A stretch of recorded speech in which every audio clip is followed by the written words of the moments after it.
When's the last time you did something hard? Not hard like getting up at 5 a.m. for that Orange Theory class, but hard like, holy shit, I just signed up for a marathon and I haven't run a mile in a decade since high school gym class. Oh, and the race is in 16 weeks. That kind of hard.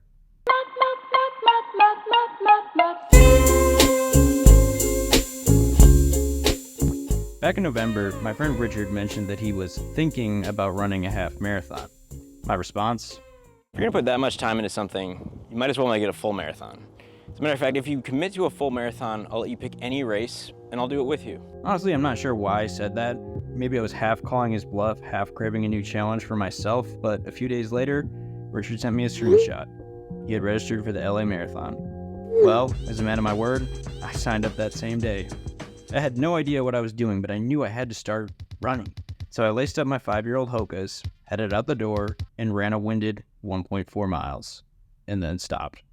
How the hell was I going to do this for 26.2 miles? After that first run, I was definitely feeling a bit discouraged and less optimistic about this goal. I'm not gonna lie, I was literally struggling so hard, and this is because I knew nothing about running. For some reason in my mind, I was like, you have to go under 8 minute a mile pace. So that's why it was 7:55, and that's why I just kind of petered out at 1.4 miles. I was pushing so hard. I didn't know anything about zone 2 running, easy runs, workouts, how this was supposed to be structured, how many miles I was supposed to be running a week, how often I was supposed to be running a week. I didn't know any of that. What I needed to do was find a plan. And I did have an experienced background in weightlifting. I had started going to the gym when I was about 16 years old. But my thing was I don't want to lose my muscle. That was my ego. Whatever little muscle I had, I didn't want to lose it. So I found this guy, Nick Bear, who was way bigger than I was, and he was fast as hell. He was running sub 3-hour marathons. I was okay, this is possible. And then I saw he had all these programs and this beginner marathon program. I was okay,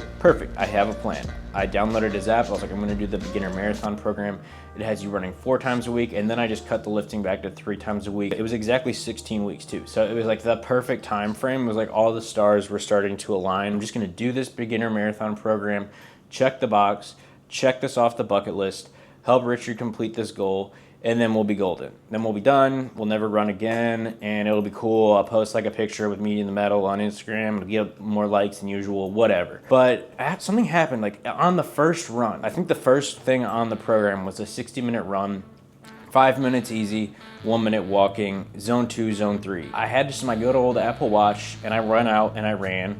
And after I did that, I think I ran 5.76 miles, and that was the longest I had ever run in my entire life. I felt really proud, I felt really accomplished, and that was the start of my addiction. As I kept building up this plan and the workouts kept getting harder, I was man, I really like this thing. Then we started throwing in some workouts, and it hurt. It always would hurt so bad whenever I was doing a track workout, but afterwards, that feeling was so good. It was delayed gratification, and you feel good for the rest of the day.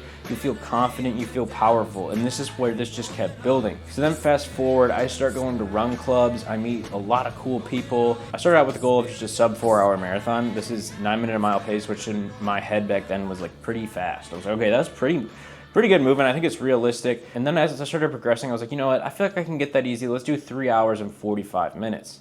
And then I was okay, I can definitely get 3 hours and 45 minutes. 8 minutes a mile. I think I can run 26.2 miles for 8 minutes a mile. That comes out to 3 hours and 30 minutes. It's a lot faster than the average marathon. It was a good goal. I feel a goal should be something that shouldn't be easy. It should be something that challenges you. Something where you're am I gonna hit this?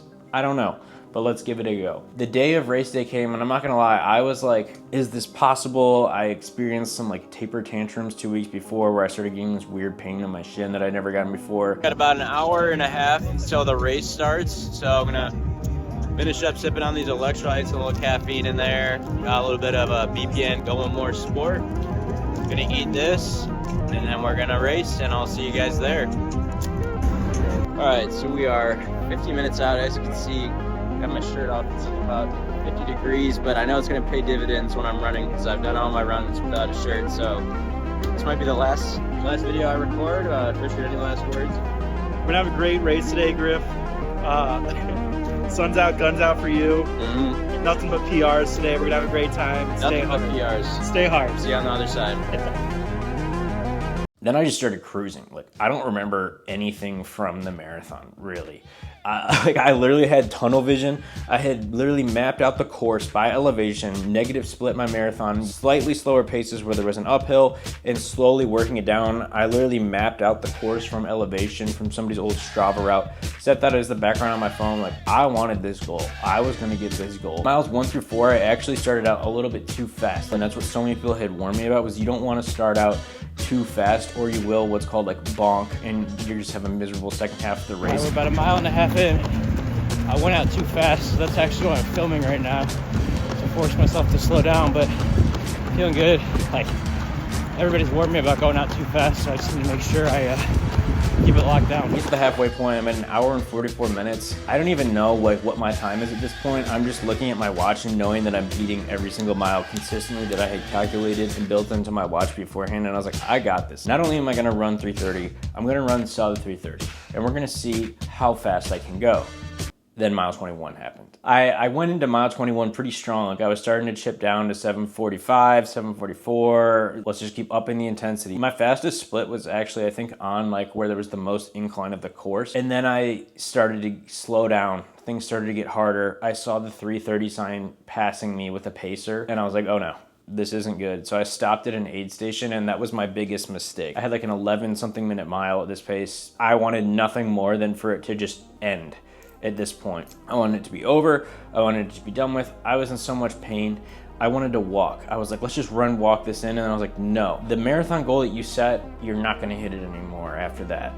But you can just not stop running and see what happens. And I eventually was able to pick it back up. I think I got into like the mid 9s and then back into the 8s. It ended on a hill for some reason. Whoever designed that course, you're kind of an because you're just sprinting up this hill, and then I cross, and immediately everything hits me in my legs. I'm like, oh my God, I'm so thirsty, blah, blah, blah. And I'm just laying down on the grass. It's just so much painful, but also like one of the happiest moments I've ever felt in my entire life. All right, guys, so we just finished up. We didn't get sub 3:30, bonked hard at mile 20.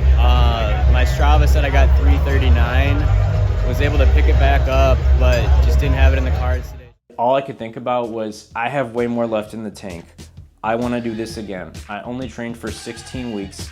I just followed a beginner marathon plan. What would happen if I hired a coach and if I followed exactly what they said to an absolute T and I registered for one of the fastest courses in America? Could I run sub 3 hours? Could I run 2:54 and qualify for the Boston Marathon? Well, the build to sub 3 starts now.